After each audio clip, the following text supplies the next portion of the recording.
तपास यंत्रणांच्या दबावाने राष्ट्रवादी फोडण्याचा प्रयत्न, खासदार संजय राऊतांचा गंभीर आरोप। तर किती अडथळे आणले तरी नागपूरमधील सभा होणारच, राऊतांचा निर्धार। मनसे अध्यक्ष राज ठाकरेंनी बोलावली रविवारी बैठक, कोकणातील सभेच्या तयारीसह आगामी निवडणुकांबाबत करणार चर्चा।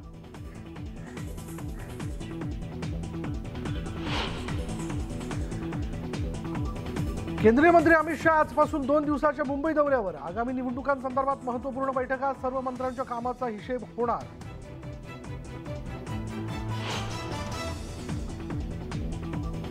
राज्यात एसटी महामंडळाची परिस्थिती बिकटच, वेतनासाठी कायमस्वरूपी सरकारवर अवलंबून न राहण्याच्या सूचना, नवीन शासन निर्णयाने महामंडळासमोर पेच।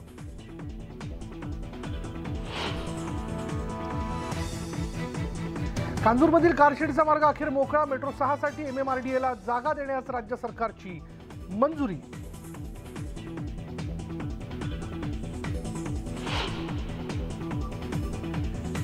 छत्रपती संभाजीनगरमधल्या सोयगाव तालुक्यात वादळी वाऱ्यामुळे नुकसान, परिसरातील वीज पुरवठा खंडित झाल्यानं नागरिक त्रस्त।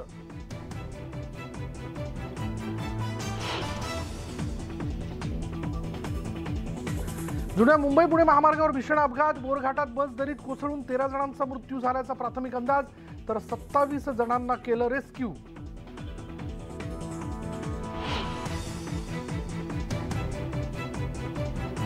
जपानचे पंतप्रधान फुमिओ किशिदा यांच्या सभेत स्फोट, किशिदा यांना सुरक्षित स्थळी नेलं तर एक संशयित ताब्यात।